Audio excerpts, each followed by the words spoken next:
Banyak orang yang sudah mempunyai profesi dan bahkan sudah menggeluti profesinya tersebut selama bertahun-tahun. Namun sayangnya banyak juga di antara mereka yang tidak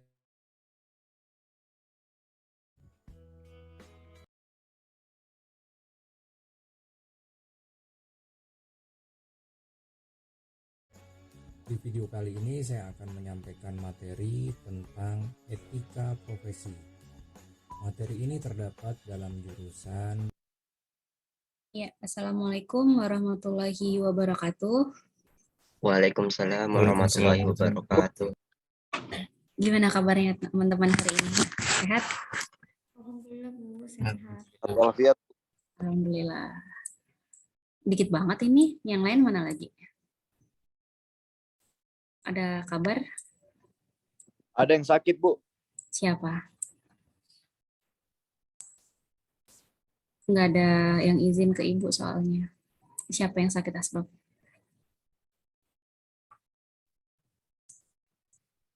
Itu Bu, siapa namanya? Si Reza Reza yang mana? Palevi. Reza Pahlevi. Sakit apa? Kehujanan, Bu, kemarin. Ini hujan-hujanan kali, bukan kehujanan. Ayo dong pakai on cam teman-teman. On cam, suaranya aktifin coba. Nah, Kartika tuh. Oke, Intan. Oke, Aulia. Firly. Insya Allah nanti minggu depan Ibu ke kampus ya. Jadi insya Allah Kamis atau Jumat gitu nanti. Yang ke kampusnya, insya Allah nanti kita belajar di kelas ya. Soalnya apa, Ibu belum beli ininya ternyata. Untuk switch ke proyektor agak susah ya. Rencananya besok kan mau pakai proyektor buat ngejarnya. Soalnya nih laptopnya yang modelnya yang mini USB, nggak bisa yang pakai USB biasa. Lagi udah pesen ya kabelnya, insya Allah nanti minggu depan kita udah belajar di kelas ya. Oke, mungkin hari ini kita belajar etika profesi ya. Oke, Erlan sehat ya. Kemudian, nah di sini, ini Rio kenapa lagi senyum-senyum sendiri? Apa lagi kesel sendiri?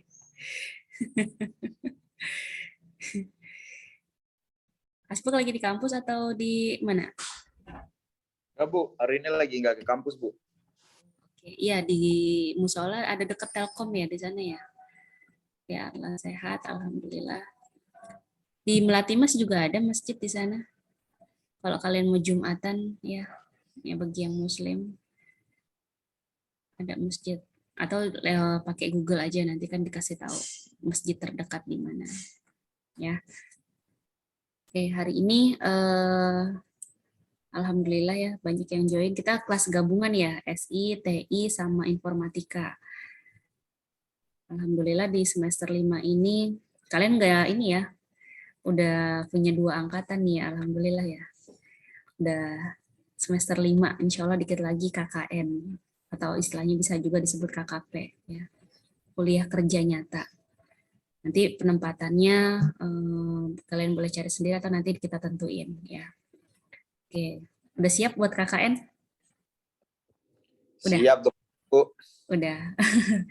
Ya, insya Allah bisa ya. Nanti, nah ini hari ini kan kita belajar etika profesi, nanti kaidah apa aja yang bisa kita gunain nanti untuk di tempat kerja nanti ya. Sebisa mungkin, jadi profesi itu kan banyak macamnya. Nah, masing-masing punya peraturan di perusahaan masing-masing, baik itu negeri ataupun swasta.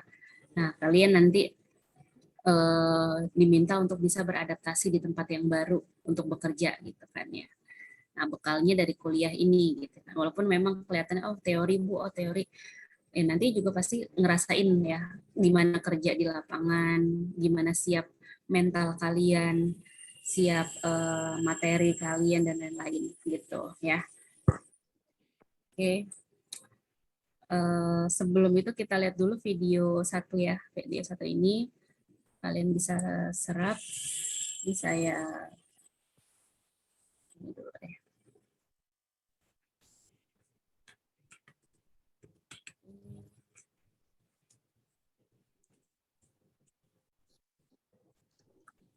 Ya gampang deh.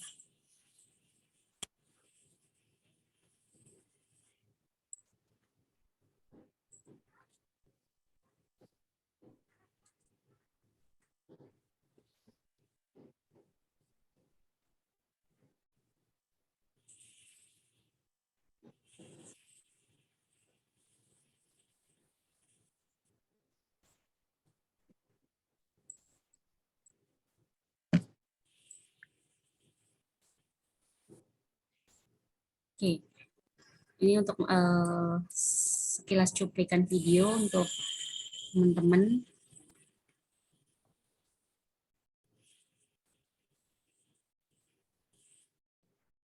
Kita putarin ya. Teknik informatika. Kedengeran nggak teman-teman Ya, suaranya? seperti yang tadi saya sampaikan di awal bahwa Kedengeran. materi tentang etika profesi ini penting untuk dipelajari. Kenapa? Karena nilai-nilai etika ini nanti akan menjadi landasan dalam setiap tingkatnya.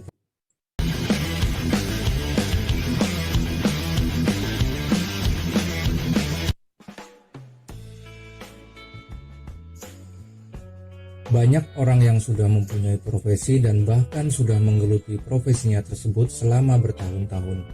Namun sayangnya banyak juga di antara mereka yang tidak tahu tentang etika dalam berprofesi. Assalamualaikum warahmatullahi wabarakatuh. Halo sahabat YouTube, nama saya Teguh Muryanto. Di video kali ini saya akan menyampaikan materi tentang etika profesi. Materi ini terdapat dalam jurusan Teknik Informatika. Ya, seperti yang tadi saya sampaikan di awal bahwa materi tentang etika profesi ini penting untuk dipelajari. Kenapa?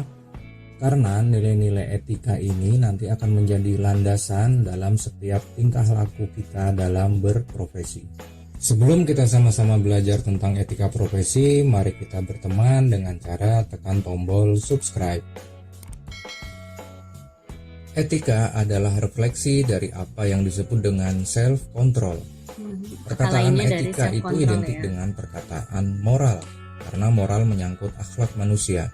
Misalnya, perbuatan seseorang dikatakan melanggar nilai-nilai moral, dapat diartikan pula bahwa perbuatan tersebut melanggar nilai-nilai dan norma-norma etis yang berlaku di masyarakat.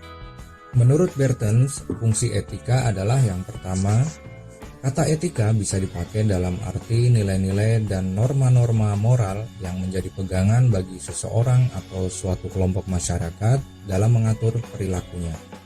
Yang kedua, etika berarti kumpulan asas atau nilai moral yang dimaksud di sini adalah kode etik. Yang ketiga, etika di sini sama artinya dengan filsafat moral. Ada dua macam etika.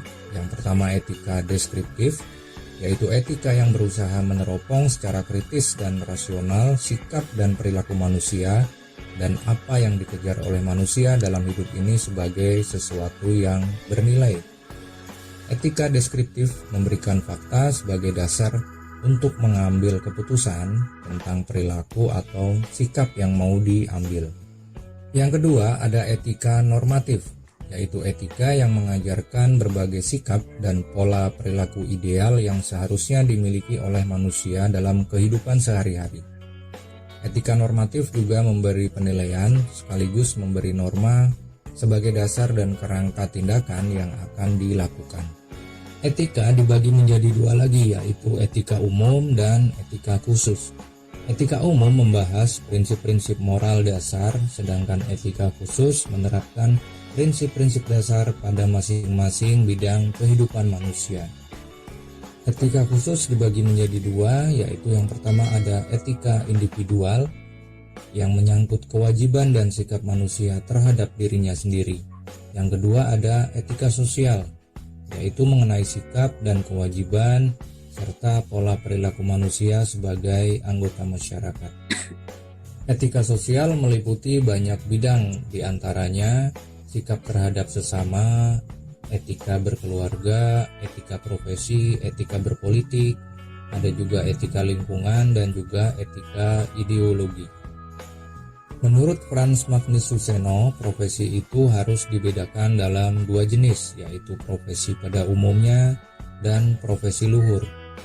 Profesi pada umumnya paling tidak ada dua prinsip yang wajib ditegakkan, yaitu yang pertama, prinsip agar menjalankan profesinya secara bertanggung jawab, dan yang kedua, hormat terhadap hak-hak orang lain. Profesi bersifat luhur. Ya, profesi ini terdapat dua prinsip yang penting, yaitu mendahulukan kepentingan orang yang dibantu, dan yang kedua, mengabdi pada tuntutan luhur profesi. Pengertian profesi itu sendiri diantaranya adalah yang pertama, profesi adalah pekerjaan yang dilakukan berkaitan dengan keahlian khusus dalam bidang pekerjaannya. Yang kedua, profesi adalah suatu pekerjaan yang berkaitan dengan bidang yang didominasi oleh pendidikan dan keahlian, yang diikuti dengan pengalaman praktik kerja purna waktu.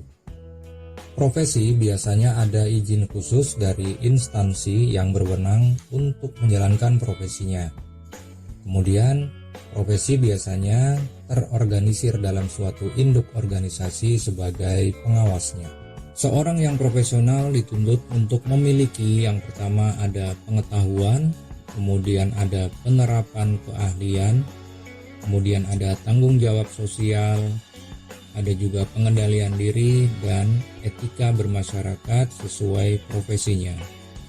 Peranan etika dalam perkembangan ilmu pengetahuan dan teknologi diantaranya etika sebagai landasan berpikir dan berkarya, kemudian etika sebagai pengendali, berikutnya etika sebagai pendorong, dan juga etika sebagai penyeimbang dan juga sebagai norma-norma. Beberapa prinsip etika profesi diantaranya yang pertama, bertanggung jawab terhadap pelaksanaan pekerjaan dan pencapaian hasilnya. Yang kedua, bertanggung jawab terhadap dampak karya dari profesinya. Kemudian, menuntut kaum profesional untuk bersikap. Oke. Di sini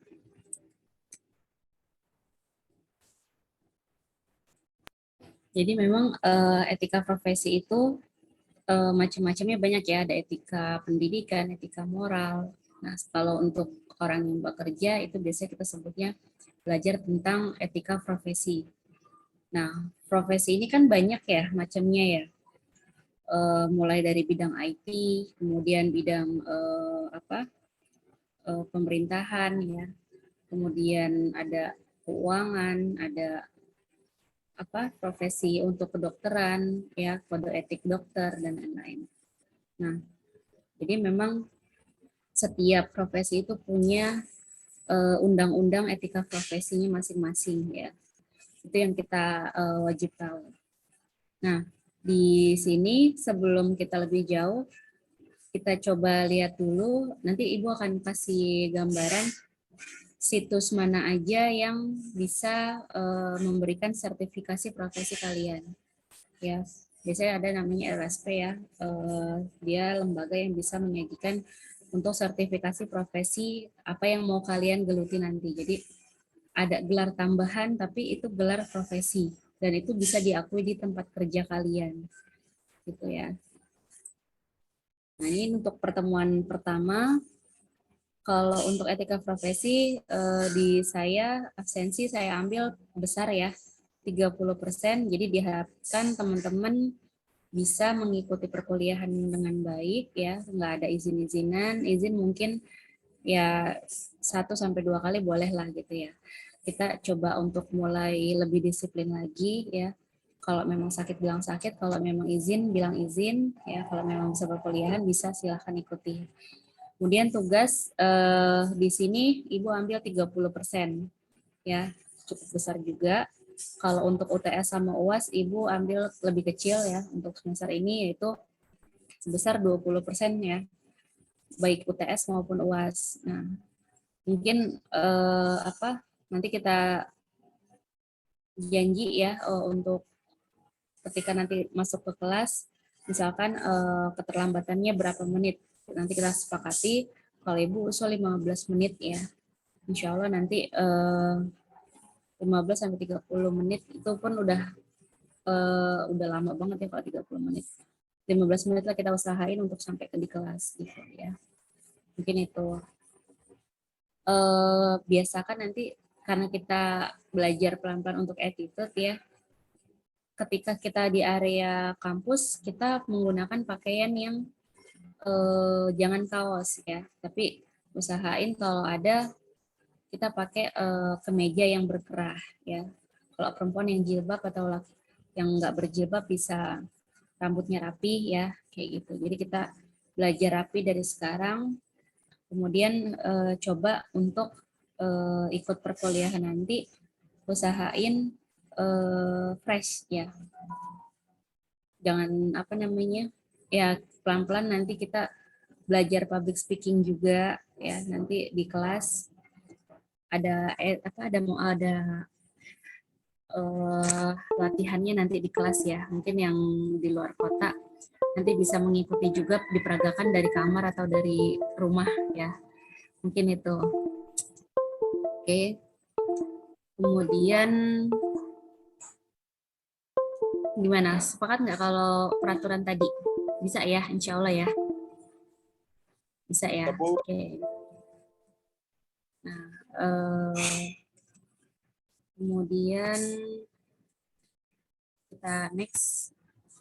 Nah, yang kita pelajari nanti di mata kuliah etika profesi, yang pertama itu apa sih profesi dan profesionalisme? Ya, ini dua hal yang berbeda, tapi ujungnya tujuannya sama. Ya, nanti kita pelajari apa untuk pertemuan satu. Nah, nanti ada organisasi profesi dan kode etik profesi. Ya, kita ambil simpelnya itu di TI ya, di teknologi informasi. Jadi dunia IT itu punya kode etik, punya undang-undang, ya, undang-undang kode etik dan lain-lain. Ya sama kayak untuk dokter dan lain-lain juga sama. Kemudian kita belajari modus-modus apa aja yang bisa ditelitik di dunia kejahatan dalam teknologi informasi ya. Ini nggak jauh dengan kita pelajari apa sih hacker dan lain-lain ya. Kemudian standar manajemen, peraturan dan regulasi di pemerintahan seperti apa ya. Kita coba cari tahu. Kemudian ada IT forensik atau IT audit ya. Jadi IT itu juga ada auditnya ya secara berkala. Minimal dia 6 bulan sekali atau 1 tahun sekali biasanya ada. Ya. Kemudian aspek bisnis di bidang TI juga nanti kita pelajari, model pengembangan standar profesi, sertifikasi profesi ya. Tapi sertifikasi profesi nanti Ibu jelaskan di awal sekilas ya. Apa sih sertifikasi profesi yang bisa kalian dapati di internet nantinya ya. Bunyi apa ya? Bunyi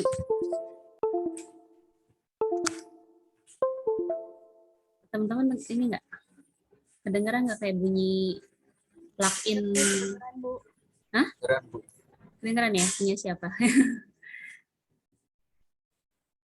Oke. Nah, kemudian selain sertifikasi profesi, ada juga nanti praktek-praktek kode etik dalam penggunaan teknologi informasi. Ya, ini salah satu yang akan kita pelajari. Nah, di pertemuan satu ini, etika profesi ini saya ambil referensi bukunya ada 5 ya. Sisanya dari internet ya. Di sini yang paling bisa kalian ambil PDF-nya ada di Google ya. Kalian coba cari si Boyer ya. Boyer Kevin. Nah, ini hidup bagaimana kita merespon di dunia yang sudah memang terkomputerisasi ya. Oke. Nanti kita belajar undang-undang juga ya. Ibu pengennya nanti di etika profesi dari 10 submodul ini nanti kita presentasikan setelah UTS ya. Setelah UTS di pertemuan 8 mungkin ya. UTS itu kan 7 atau 8. Nah, setelah UTS itu nanti kita coba untuk presentasi dengan tema-tema yang ada di sini. Ya, nanti kelompoknya bisa dibikin dari jauh-jauh hari ya, bisa dari sekarang silahkan ya. Nah, etika profesi memang kalau kita lihat dari tujuannya yaitu kita memperkenalkan pentingnya etika dalam kehidupan. Terutama kalau di dunia kerja yang berhubungan dengan teknologi informasi yang sedang kita pelajari ya. Di sini memang ada macam-macam ya bahan kajian. Yang pertama itu profesi IT, apa aja ya. Kemudian profesional IT itu seperti apa harusnya. Kemudian etika berprofesi dalam bidang IT, ada di dunia cybercrime, kemudian undang-undang ITE ya yang udah disahkan. Kemudian apa sih nanti haki, kita belajar haki. Ada yang tahu kepanjangan haki? Teman-teman? Haki apa kepanjangannya? Ada yang tahu nggak? Nah, haki itu kepanjangan dari hak asasi apa? Ayo. Nah, ada yang ini kan.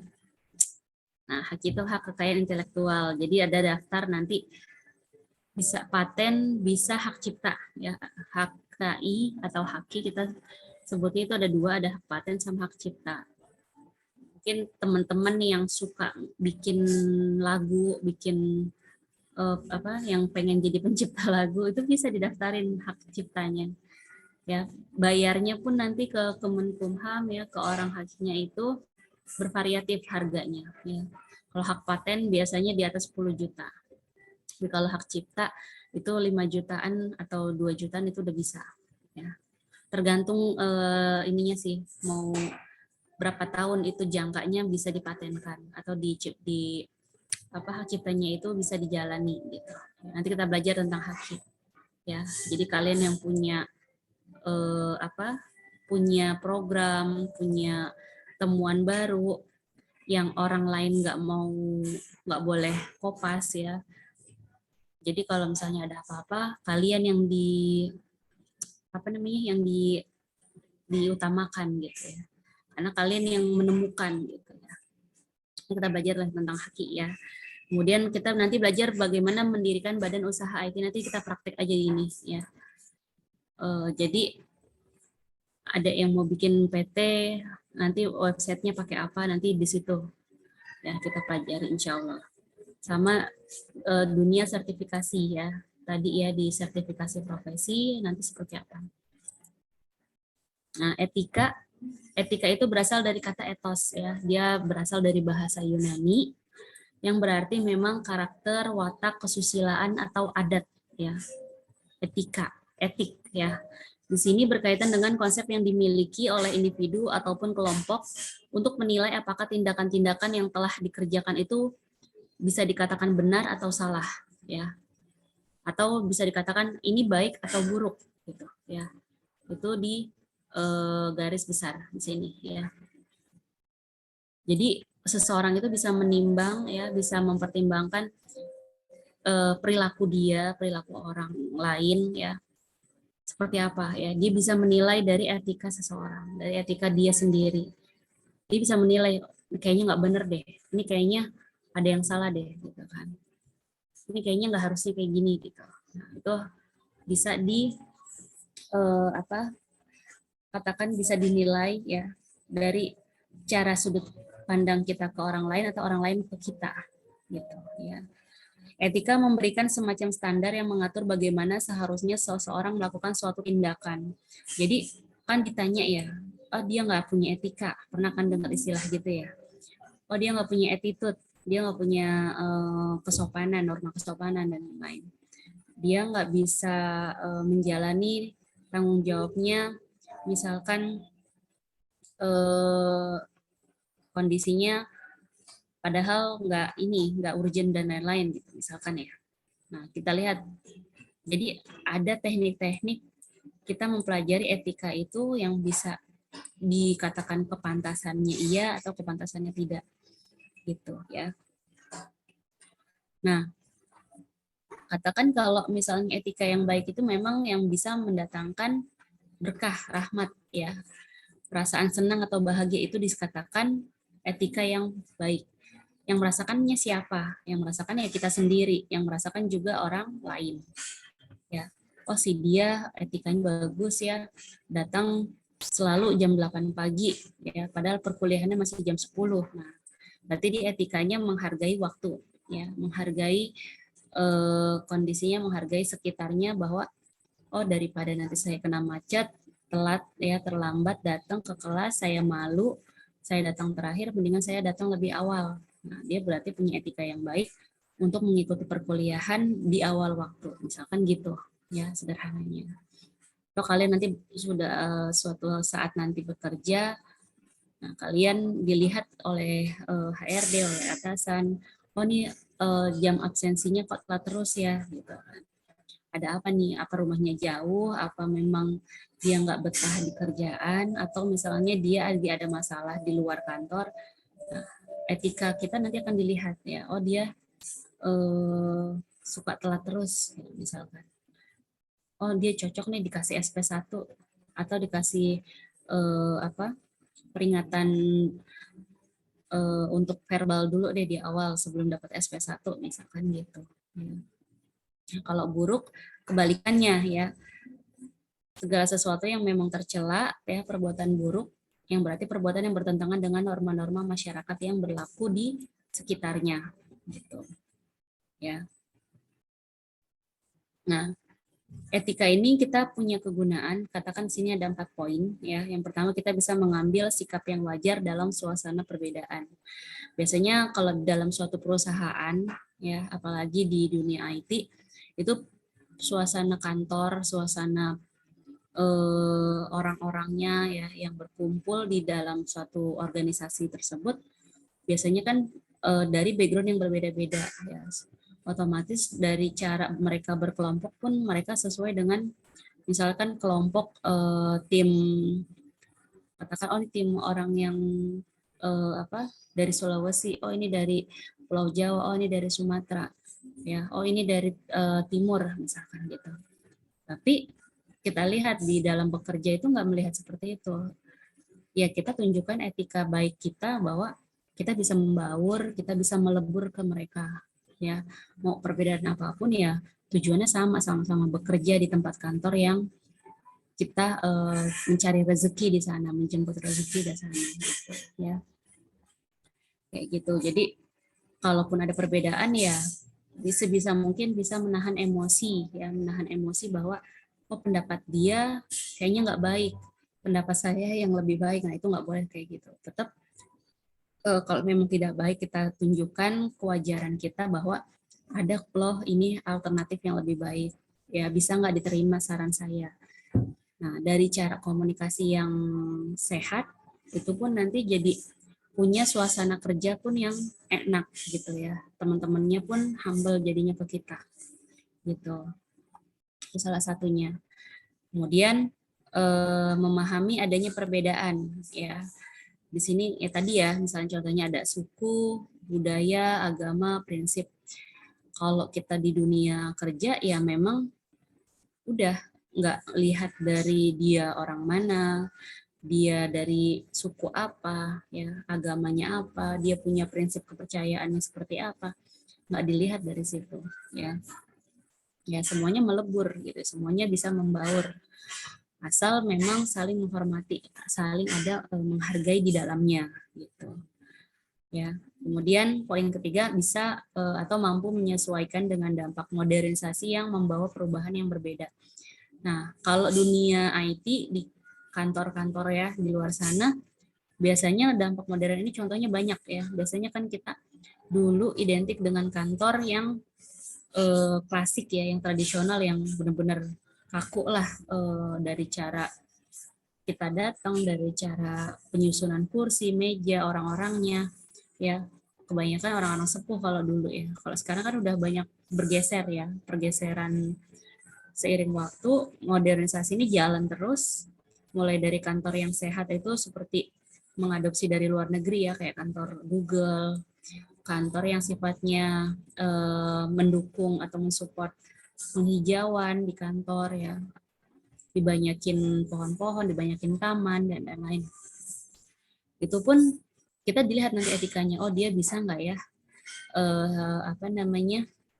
membuang sampah misalnya di tempat yang semestinya, nggak asal taruh gelas, piring dan lain-lain di pantry gitu kan misalnya. Itu kan etika juga. Seiring waktu kan orang pasti dituntut untuk bekerja lebih cepat ya, lebih cepat, lebih cerdas ya, lebih tepat guna dan lain-lain semuanya. Itu pun harus ada etikanya ya, harus bisa mengikuti proses yang ada di perusahaan tersebut. Nah, bisa jadi etika ini menjadi penuntun kehidupan, sama kayak orang beragama ya, masing-masing punya kitab suci ya. Di situ mereka jadikan pedoman hidup mereka sebagai penuntun mereka. Di dalamnya itu banyak etika ya, etika macam-macam ya. Ada etika bersosialisasi dengan tetangga, sosialisasi dengan teman, kerabat, saudara gitu. Ini sama ya, di etika di kehidupan juga seperti itu semuanya.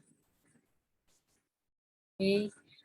Nanti kalau ada instruksi boleh di chat atau ini ya, silakan langsung tanya aja, nggak apa-apa ya.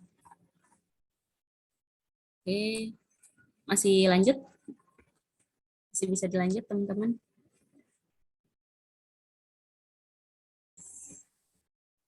Oke.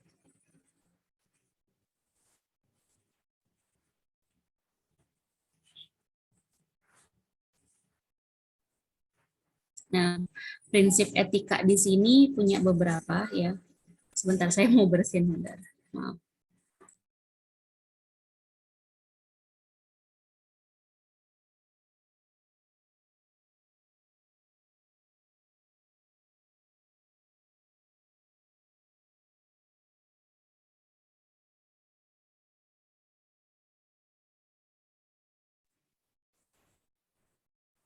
Oke, ya, mohon maaf. Nah, kita lanjut lagi. Oke, ada yang bertanya juga nih ya, dari Viko Aditama.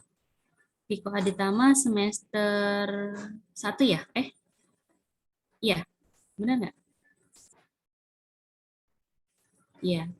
Dari mana? SITI, Ibu? Belum gitu banyak hafal. Oh, dari SI. Oke. Iya, jadi kalau untuk etika dan soft skill itu berbeda sih sebenarnya. Kalau etika yang menyangkut dengan perilaku kepribadian kita. Tapi kalau soft skill bisa dikatakan gimana ya, turunannya dari etika lah gitu ya. Karena soft skill itu kan banyak ya. Contohnya kayak public speaking, itu kan soft skill sebenarnya. Kemudian menulis tangan yang indah, ya itu juga soft skill sebenarnya. Jadi teknik-teknik soft skill itu lebih ke tekniknya gitu ya. Kalau etika itu lebih ke peraturannya, kaidahnya seperti itu. Ya, gitu. Ya, etika itu lebih ke attitude, ke perilaku. Ya, bagaimana dia bisa mengadaptasikan di dunianya dia dengan dunia orang lain di dalam suatu organisasi. Karena kan ada orang yang bisa bekerja itu hanya untuk dirinya sendiri. Misalkan, saya bekerja dengan cara saya aja. Saya nggak peduli dengan cara orang lain seperti apa bekerjanya. Kadang gitu, ya. Berarti dia nggak bisa kerja dalam tim. Nah, berarti perilakunya itu sangat-sangat individualis banget lah, gitu ya. Intinya dia nggak bisa membaur. Nah, itu kan ditanyakan, oh dia etika bekerjanya nggak bisa bekerja dalam tim, bahaya nih kalau dia jalan sendiri. Tapi kalau dia bisa membaur, dia bisa bekerja dengan tim, dia nggak merasa hebat sendiri, dia nggak merasa menonjol sendiri, gitu ya. Nah, itu lebih perusahaan itu lebih senang, atau tim manajer lebih senang sama anak buahnya yang bisa membaur. Meskipun dia secara IQ mungkin pas-pasan kali ya, tapi secara etik dia bagus. Ya, nah itu lebih bisa dipertahankan. Gitu. Nih Aditya, Bu mau tanya, tragedi di Stadion Kanjuruhan, apakah segi polisi memberhentikan rusuh dengan gas air mata yang korban jiwa? Menurut Ibu sendiri, apakah etika dari polisi itu melanggar sesuai etika profesinya, atau mungkin cara mencegahnya yang benar, atau etika umum dari penonton yang rusuh. Oke, Viko sama-sama. Terima kasih juga. Kalau untuk yang itu sih, kalau dari perspektif Ibu ya, dari Ibu lihat, masing-masing punya kesalahan. Ya, harusnya kalau serba salah sih ya, kan pasti ada pemicunya, ada triggernya ya. Triggernya ya penontonnya ini nggak bisa disiplin ya. Katakan mereka ya, kan dalam penonton itu kan ada yang berpendidikan atau yang tidak. Ada yang provokator, ada yang pengen sekedar nonton untuk hiburan, untuk mendukung timnya mereka gitu kan ya. Ada yang seperti itu. Tapi kan di lain sisi kita nggak bisa melihat, namanya udah banyak orang kayak gitu ya, gimana ya, mereka itu etikanya yang kita nggak bisa lihat secara satu persatu, tapi ya udah general mayoritas orangnya seperti apa penontonnya itu, apakah dari sisi mereka punya attitude yang bagus atau lebih banyak yang preman ya, lebih jiwa-jiwa preman gitu, kita nggak tahu. Itu memang ada provokatornya yang bikin rusuh. Nah kalau dari sisi penonton ya memang ya katakan etikanya memang ada yang bisa diatur sama yang enggak ya kan. Di situ yang jadi PR juga. Kalau misalnya memang ada peraturannya ya, si penonton ini harus seperti apa ya, itu lebih bagus, bisa dicegah. Yang kayak model kemarin itu kan bisa dicegah lah, yang tragedi insiden-insiden yang nantinya bakalan bisa terjadi. Nah kalau dari sisi polisi kan dia apa ya, di lain sisi dia bertugas mengamankan ya buat jalannya pertandingan, tapi kan setelah itu dia dibuat apa ya, dibuat marah katakannya si polisi tersebut. Nah dari sisi massa pun kan lebih banyak si penonton, artinya kan si polisi ini bingung, dia harus mengambil keputusan yang cepat ya di tempat kejadian.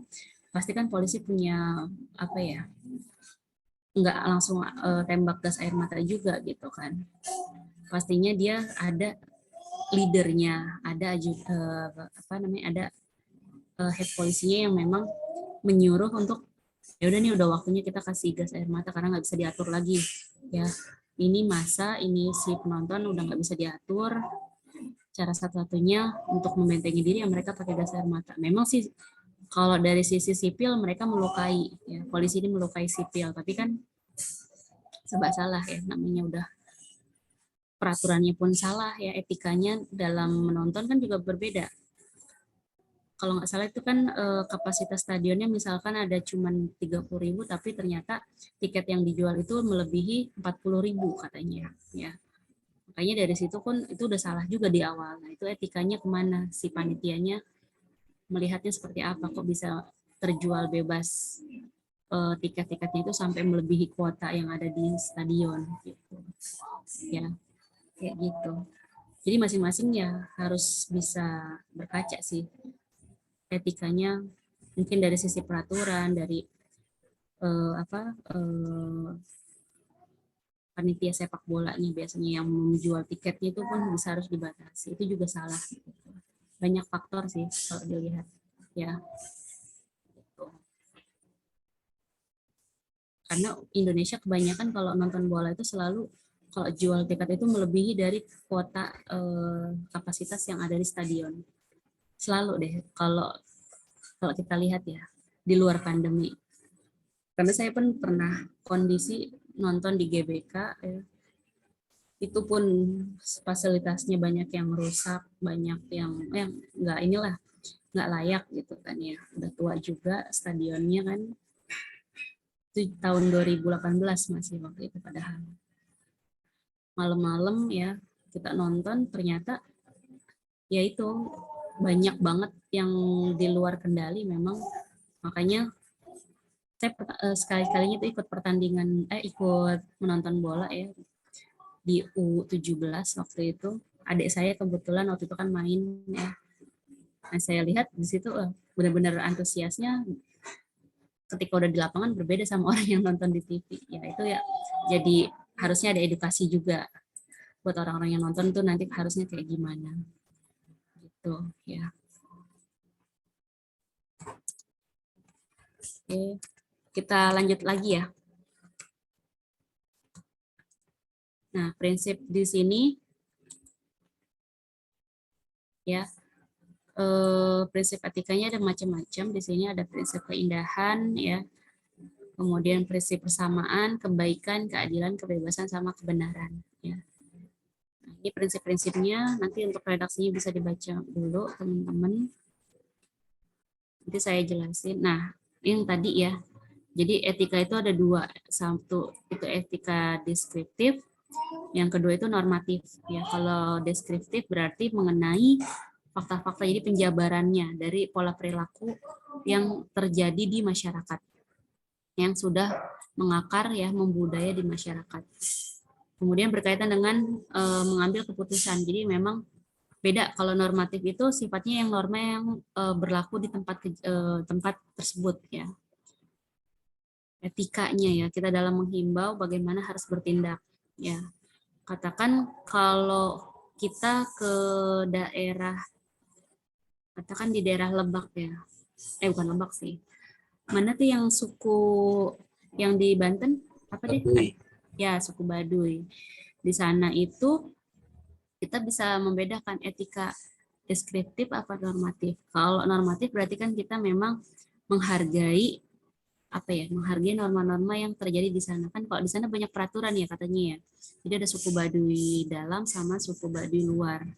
Kalau yang di dalam itu kan adatnya masih kental banget kan. Kemudian lebih tertib dan lain-lain. Pokoknya mereka punya aturan sendiri lah. Nah, bagaimana kita orang luar ini ya, orang yang kota, ketika berkunjung ke sana kita bisa menghargai mereka karena mereka pun punya peraturan di sana.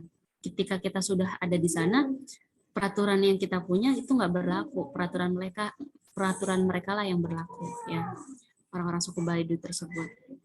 Sama, orang suku Baduy pun ketika dia merantau ke kota ya, banyak ya suka ketemu kan orang Baduy di jalan ya, dengan pakaiannya mereka, dengan kesederhanaan mereka gitu ya. Nah, mereka pun nggak bisa asal menerapkan budaya mereka di kota. Mereka bisa menghargai, orang kota begini ya, model cara jalan, model cara berkomunikasi sangat berbeda. Jadi disitulah timbul etika saling menghargai ya. Dilihat dari normatif apa deskriptifnya. Gitu ya. Kalau normatif kita mau mengikuti atau tidak mengikuti, intinya gitu. Kalau normatif. Jadi ada norma-norma yang berlaku di daerah tersebut, kemudian kita harus mengiyakannya atau menjalaninya. Ya. Kita ada budaya apa di daerah Jawa Timur ya. Mungkin di sini ada yang orang Jawa Timur, biasanya ada budaya keagamaan apa. Ya, kalau orang Bali misalnya ada budaya ngaben dan lain-lain, itu kan punya etika. Kita kalau dari luar agama tersebut seperti apa normanya ke mereka ya. Ketika kita berkunjung sebagai wisatawan atau sementara tinggal di sana, kayak gitu-gitu itu bisa dipertimbangkan ya. Nah, etika itu tidak sama dengan etiket ya. Etika itu perilaku ya. Etiknya. Tapi kalau etiket itu adalah sopan santun. Dia tidak punya etiket. Oh, berarti dia tidak punya sopan santunnya. Ya. Contohnya bisa bertutur kata yang lemah lembut. Ya. Contoh di sini ada pejabat yang bertutur kata lembut, tapi ternyata melakukan tindakan pidana korupsi.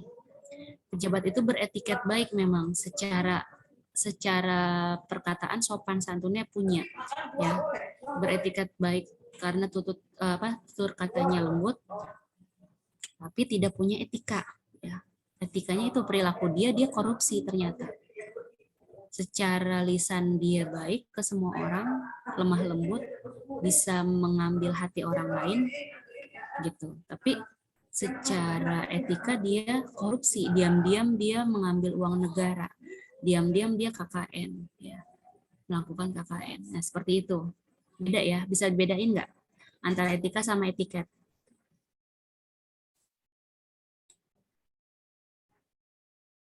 Oke, lalu menurut Ibu, etika ini akan muncul saat mengikuti norma alur kehidupan seperti bersosialisasi dan lain-lain, atau etika itu akan ada jika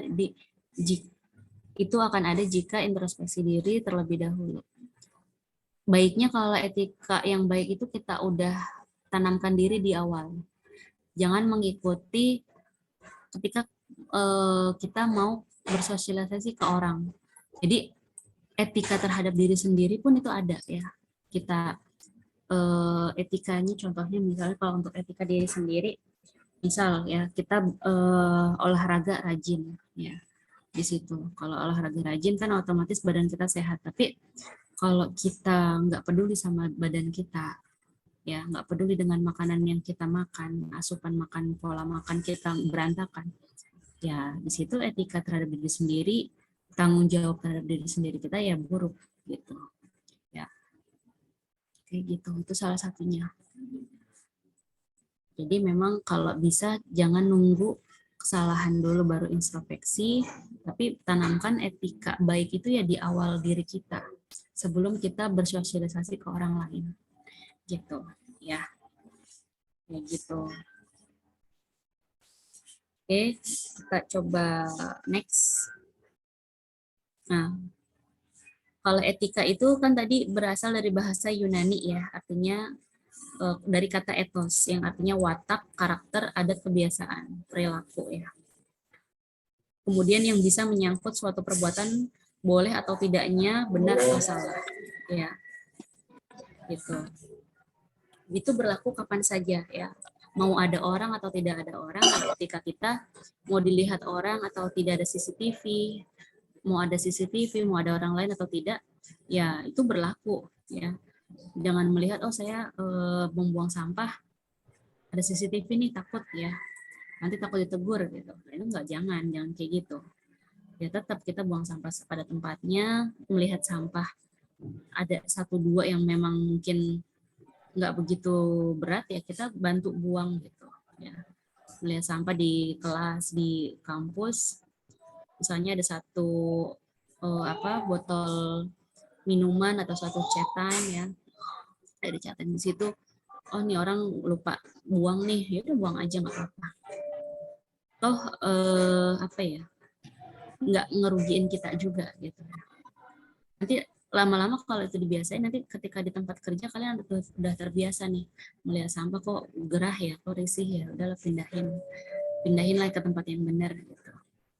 Kan enak gitu ya kalau kita udah tanamkan disiplin lihat sampah ya udah kita pinggirin. Oh melihat kurang wangi, kita beli parfum, kita wangiin, enak jadi wangi. Oh kelasnya ini agak bau, agak sumpek, agak apek, kita beli minyak wangi, kita beli parfum ruangan ya. Nah situ kita bantu orang lain untuk nyaman di dalamnya, nantinya itu kan jadi pahala juga buat kita. Gitu aja sih. Jadi nggak menunggu orang lain dulu, tapi ya kesadaran diri sendiri atau mengajak orang lain untuk baik itu juga bagus gitu ya. Oke, Aswad nanya, Bu, kalau orang yang tidak beretitut atau tidak beretika sebaiknya respon kita seperti apa? Baiknya ditegur atau dibiarin? Ditegur aja ya. Tapi dilihat dulu cara negurnya itu seperti apa. Biasanya ada orang yang orang baru kita tegur dia akan marah biasanya. Tapi kalau teman karib, teman yang udah biasa sehari-hari ngobrol, kita tegur ya mereka biasa aja, mereka udah tahu sifat kita, udah tahu watak kita gitu. Kalau bisa jangan dibiarin, karena kalau dibiarin dia nggak bisa belajar apa kesalahannya, dia nggak bisa tahu apa kesalahannya. Kalau di attitude-nya memang masih jelek ya kita tunjukin aja attitude kita ini baik. Ya, siapa tahu nanti dia itu pun jadi ngerti, oh dia gue jahatin terus ya selama ini gitu ya, attitude gue jelek, tapi dia nggak selalu responnya baik, gue jadi malu sendiri misalnya gitu kan. Nah itu kan jadi respon positif nanti buat dia sendiri, akhirnya dia malu sendiri gitu ya. Tetap ya tunjukin kebaikan dimanapun kita, sekalipun kecuali kalau dia udah main fisik mungkin kita bisa nggak bisa tolerir ya. Misalkan dia suka mukul, terus kita diem aja, itu jangan. Tapi kalau dia misalnya teman kita suka mukul, suka ya udah main kekerasan lah gitu ya. Atau dia suka merokok yang nggak benar di depan kita, asapnya disengajain ke kita pelan-pelan, kita tegur pelan-pelan, nih jangan kayak gini dong gitu kan. coba cari tempat lain yang bisa enak buat ngebuang asap rokok gitu, misalkan gitu. Jangan muka gue nih, ya pokoknya enak lah bahasanya dienakin. Jangan kepancing emosi. Kalau biasanya kalau kita kepancing emosi sama orang-orang yang model gitu, mereka malah seneng. Artinya mereka berhasil mancing emosi kita. Nah, itu harusnya kan nggak terjadi. Gitu ya. Tetap tunjukin respon kita bagus, kita tegur ya. Kalau orang yang lebih tua, kata-katanya ya kita lebih sopan. Ya, jangan sama dengan kita samakan dengan orang yang seumuran kita cara negurnya gitu. Oke, Viko nanya lagi, Ibin bertanya, berarti sistem kredit sosial yang dilakukan seperti Cina berarti bagus ya Bu? Kalau misalkan juga diterapkan negara kita, bagus ya. Orang Cina itu tuh etikanya bagus banget sebenarnya. Ya, mereka dari kecil itu dijelaskan, anak-anak didiknya itu dari kecil diajarkan bukan soal 1+1 ya, nggak matematika 100%, tapi mereka pertama kali diajarkan di sekolah-sekolahnya, anak TK, anak SD itu diajarin ya attitude-nya, ya adabnya, adab dari sekolah, adab dengan orang tua, adab tentang guru, adab di tempat umum ya, menjaga kebersihan dan lain-lain, adab kesopanan ya, itu udah jadi kurikulum wajib mereka bahkan ya kan, menghargai waktu, menghargai jam ya, nggak menyia-nyiakan kesempatan, banyak ya dari kecil mereka udah ditanamin kayak itu, sangat bagus. Tapi kan kita lihat kalau kita bandingkan di Indonesia, bisa sih bisa diterapkan, tapi butuh waktu yang panjang. Karena kalau mungkin di Cina itu diajarin udah dari leluhurnya. Kalau kita kan dari leluhur kita yang diajarkan ini di awalnya udah salah, karena kita di awal dikasih taunya tentang sistematisnya jalan banget lah kalau kita tuh dari kecil dipaksa berpikir, dipaksa menghafal ya, padahal etikanya ternyata udah kuliah. Padahal kan sampai orang ya selalu berbilang gini, selalu bilang kita dari TK, SD, SMP, SMA, kuliah udah berapa tahun gitu kan, tapi buang sampah aja masih nggak bener. Nah itu kan sebenarnya salahnya di mana sih pendidikan gitu ya, salahnya mulai dari mana sih gitu kan, kayak gitu. Itu banyak banget tuh sindiran kayak gitu setiap ceramah, setiap pidato ya, macam-macam ya. Nah tapi memang kalau diterapin di Indonesia butuh effort banget sih. Berarti kurikulum di Indonesia harus dirubah ya. Yang tadinya fokus di IPA, MTK, matematika, enggak, IPA, IPS, matematik ya. Sekarang kalau misalnya diterapin di awal itu, oh adabnya dulu ya, cara sopan santunnya, norma-norma yang berlaku, ya pelan-pelan insya Allah bisa bisa lebih baik gitu. Itu sih. Bisa sih bisa, cuman butuh effort. Karena kan kita udah mengakar banget ya budaya kalau kita ini dipaksa buat pinter matematika, pinter bahasa Indonesia, pinter IPS dan lain-lain. Tapi kita nggak dipaksa untuk pintar bersosialisasi dengan adab yang benar. Belajar agama kan di sekolah-sekolah itu pun cuma 1 jam 2 jam dalam seminggu kan. Kemudian kita belajar PPKN itu pun dalam seminggu itu cuma dapat 2 kali pelajaran. Kalau di luar negeri sana ya setiap hari ya. Sebelum memulai pelajaran yang lain, mereka udah belajar duluan etiket, bagaimana beretika untuk kasarnya berbudi luhur lah gitu ya, punya etiket yang baik. Jadi kurikulum wajib mereka kalau di luar sana. Cina, Korea, Jepang itu deh. Udah the best ya kalau di sana. Ya, selain orang yang berpengaruh, peraturan yang baru, kemudian ada sanksi, ya, ada sanksinya apa misalkan, dan terus banyak faktor kalau memang mau diterapin.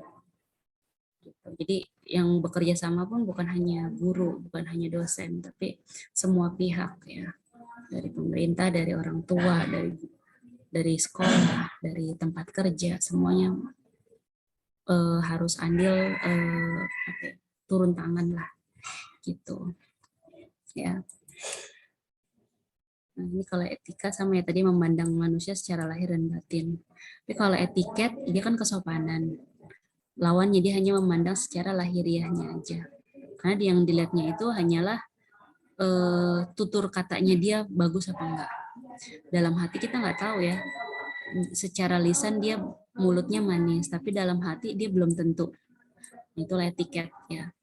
Dalam hati siapa tahu mereka nggak struck, mereka nggak setuju dengan peraturan, mereka akan apa ya, akan ingin mendobrak dengan tekniknya mereka dan lain-lain gitu ya.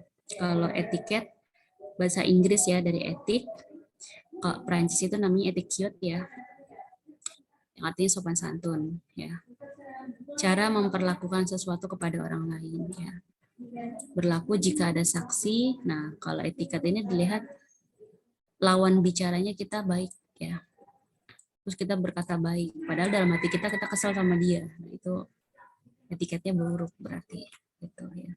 Kalau etika itu sifatnya mutlak ya, absolut, tapi kalau etiket itu sifatnya relatif, jadi hanya tertentu aja tempatnya ya gitu. Nah kalau kita udah punya kepribadian dua hal, etika sama etiket kita bagus ya di sini, maka kita bisa menghasilkan menjadi manusia yang punya mampu mengatur perilaku ya secara normatif. Artinya kita memberikan norma bagi perilaku manusia dan dengan demikian menyatakan apa yang harus dilakukan dan apa yang tidak boleh dilakukan.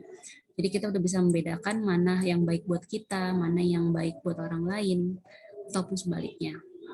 Gitu. Kalau etikanya bagus, etiketnya bagus, ya udah jadi manusia yang sangat bermanfaat. Tapi kalau etikanya bagus, etiketnya buruk, ya sama aja zong ya, ataupun sebaliknya itu juga zong. Sebisa mungkin dua-duanya kita bisa berlaku baik gitu ya. Nah, norma yang kita tahu itu artinya sama dengan nilai atau kita sebut juga dengan kaidah. Norma itu kan banyak, ada norma agama, moral, norma kesopanan ya, sopan santun, dan norma hukum. Hukum ya misalnya kita berkendara di jalan ya, kita mematuhi peraturan lalu lintas gitu. Moral kepada guru, kepada dosen, kepada orang tua. Agama berarti norma agama kita patuhi ya, peraturan-peraturan yang Allah ciptain, peraturan-peraturan yang sudah dicontohkan dari zaman Rasulullah ya kan, atau di luar agama Islam ya yang sudah ada berdasarkan kitab suci masing-masing, ya itu bisa. Itulah norma ya, peraturan ya, kaidah yang harus kita terapkan atau kita jalani. Nah, kalau pekerjaan itu kan memang aktivitas ya yang bisa memenuhi kebutuhan hidup. Tapi kalau profesi di sini memang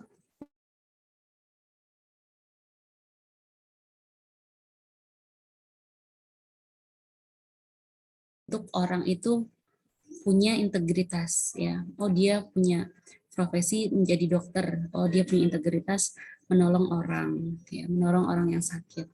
Oh dia profesinya ahli dalam membuat program misalkan. Oh dia berarti punya punya pekerjaan yang memang bisa membantu banyak orang yang tadinya secara manual menjadi tersistematis misalkan gitu ya, kayak gitu. Nah, etika, profesi dan profesionalisme di sini punya masing-masing ya, punya masing-masing pengertian. Berawal dari etika tadi ya, etos yang artinya watak, kesusilaan, karakter atau adat kebiasaan, perilaku ya. Kalau profesi itu berarti jabatannya apa, pekerjaannya apa, itu profesi.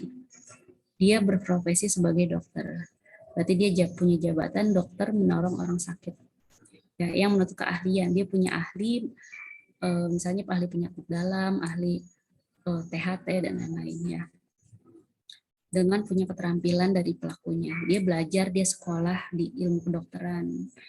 Ya, makanya dia pantas dipanggil punya profesi dokter. Nah, kalau Profesionalisme berarti di sini mengacu pada sikapnya. Dia punya sikap mental yang memang punya komitmen di dalamnya pada suatu profesi ya, untuk senantiasa mewujudkan dan meningkatkan kualitas profesionalnya.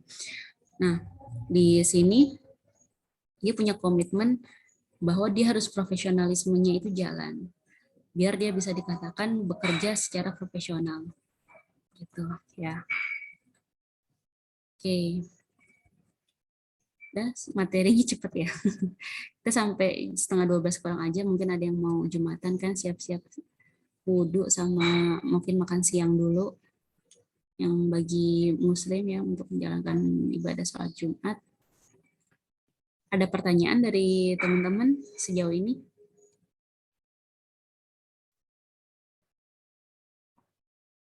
Gimana teman-teman?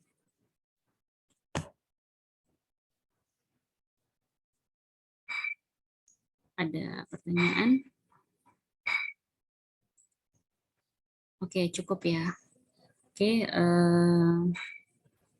sementara cukup. Terima kasih. Mungkin itu aja. Minggu depan kita belajar, insya Allah, pertemuan 2 ya. Nanti saya upload di e-learning ya. Kalau rajin-rajin ya buka e-learning, nanti kalau ada tugas atau apa, info ada di e-learning ya. Mungkin itu aja. Oke, kita bisa tutup aja nggak apa-apa ya. Teman-teman buat siap-siap. Kurang lebihnya saya mohon maaf. Semoga ilmunya bermanfaat ya untuk hari ini. Kalau ada pertanyaan bisa tanya di grup ataupun bebas ya. Mau Japri juga nggak apa-apa, tanya silahkan ya. Kurang lebihnya saya mohon maaf. Wassalamualaikum warahmatullahi wabarakatuh. Waalaikumsalam warahmatullahi wabarakatuh. Terima kasih, Bu. Terima kasih, Bu. Oke, sama-sama.